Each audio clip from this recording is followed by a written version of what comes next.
and the mean which most effectually preserved it in life and vigor was the expedient they fell upon of corresponding in general meetings to consult, inform, and confirm one another about common duties and common dangers for preservation of the remnant from the destruction and contagion of the times, and propagation of the testimony, laying down this general conclusion for a foundation of order to be observed among them in incident doubtful cases and emergent controversies, that nothing relative to the public, and which concerns the whole of their community, be done by any of them without harmonious consent sought after and rationally waited for, and sufficient deliberation about the means and manner. In the meantime, the Duke of York, as commissioner from his brother, held a parliament wherein he presided, not only against all righteous laws that make a bloody and avowed papist incapable of such a trust, but against the letter of their own wicked laws, whereby none ought to be admitted but such as swear the oaths. Yet not only was he constituted in this place, but in the whole administration of the government of Scotland without the taking any oath, which then he was courting to be entailed successor and heir of the ground thereof, and for this end made many pretenses of flatteries and feigned expressions of love, and of doing many acts of kindness to that ancient kingdom, as he hath made many dissembling protestations of it since, for carrying on his own popish and tyrannical designs. But what good will he hath borne to it, not only his acts and actings written in characters of the blood of innocence declare, but his words do witness, which is known when and to whom he spake, when he said, it would never be well till all on the south side of Forth were made a hunting field. However, in that Parliament anon 1681, he is chiefly intended, and, upon the matter, by a wicked act, declared a legal and lineal successor, and a detestable, blasphemous, and self-contradictory test is framed for a pest to consciences, which turned out of all places of trust any that had any remaining measure of common honesty. And, when some was speaking of a bill of securing religion in case of a popish prince, the Duke's answer was notable, that whosoever they intended or prepared against papists should light upon others, whereby we may understand what measures we may expect, and when his designs are ripe. And to all the cruel acts then and before made against the people of God, there was one superadded regulating the execution of all the rest, whereby at one dash all civil and criminal justice was overthrown, and a foundation laid for popish tyranny, that the right of jurisdiction both in civil and criminal matters is so inherent in the crown, that his majesty may judge all causes by himself, or any other he thinks fit to commissionate. Here was law for commissionating soldiers to take away the lives of innocents, as was frequently exemplified afterwards, and may serve hereafter for erecting the Spanish Inquisition to murder Protestants when he thinks fit to commissionate against them. Against which wicked encroachments on the religion and liberty the faithful thought themselves obliged to omit a testimony, and therefore published a declaration at Lanark, January 12, 1682, confirming the preceding at Saint-Ouen, and adding reasons of their revolt from the government of Charles II. Quote, first, for cutting off the neck at one blow of the noble constitution of church and state, and involving all officers in the kingdom in the same perjury with himself.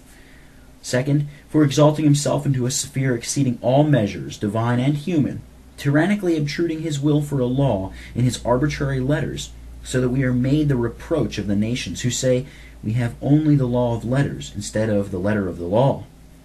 Third, for his constant adjuring and dissolving parliaments at his pleasure. Fourthly, for his arrogantly arrogated supremacy in all causes civil and ecclesiastic, and oppressing the godly for conscience and duty.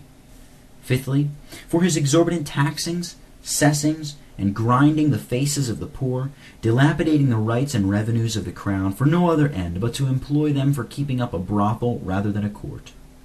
Sixthly, for installing a successor, such an one, if not worse, as himself, contrary to all law, reason, and religion, and framing the test, etc.,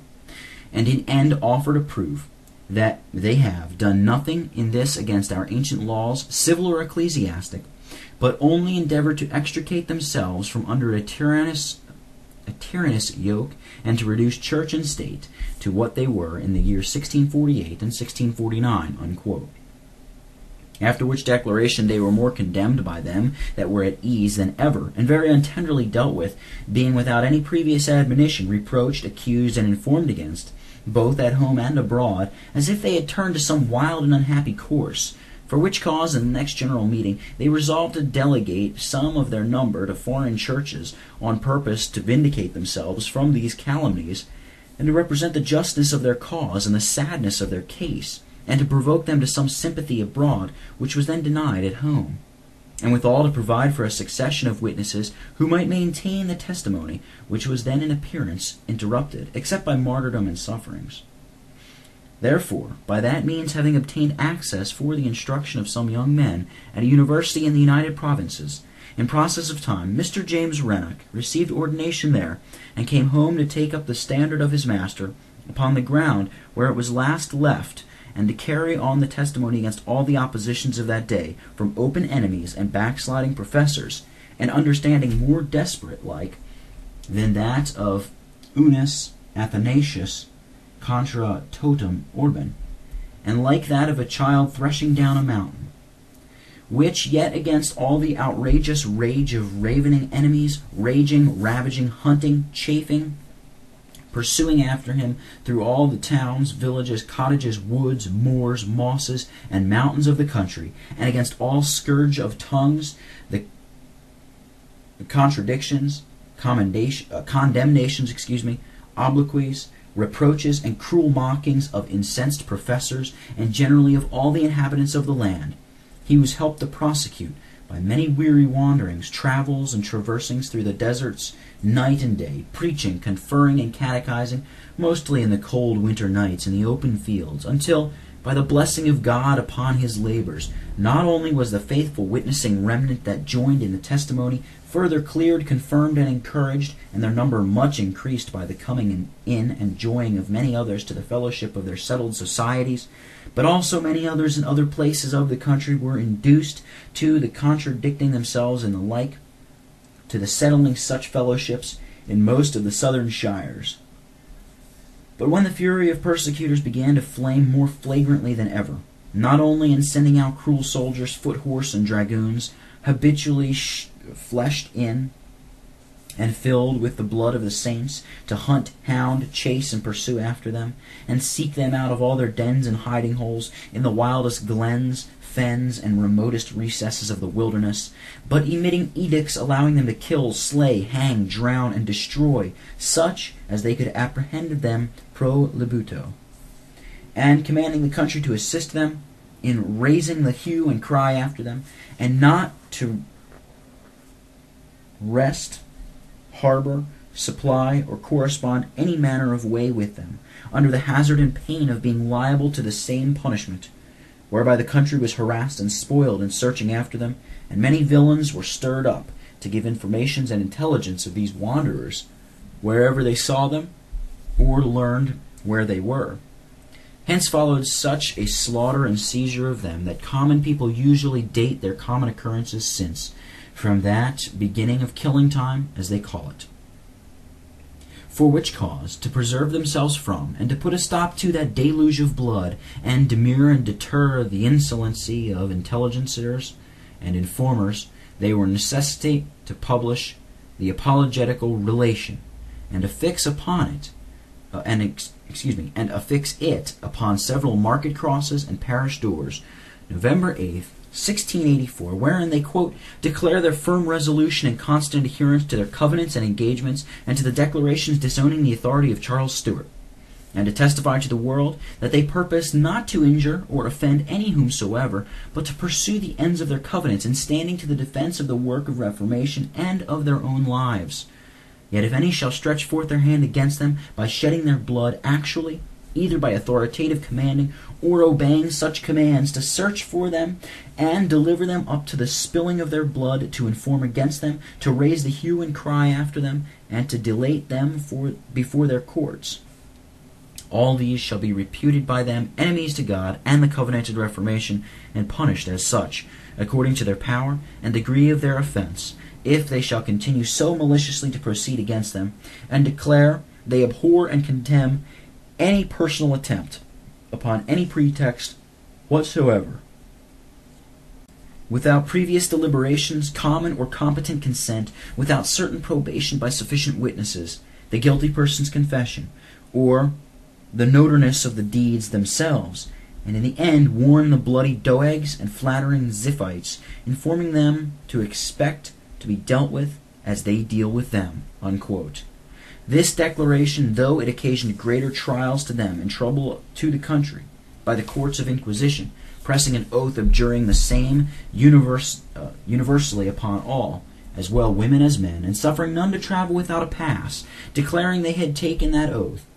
yet it was so far effectual as to scare many from their former diligence in informing against them, and to draw out some to join with the wanderers more publicly, even when the danger was greatest of owning any respect to them. But at length, in the top and height of their insulting insolency, and heat of their brutish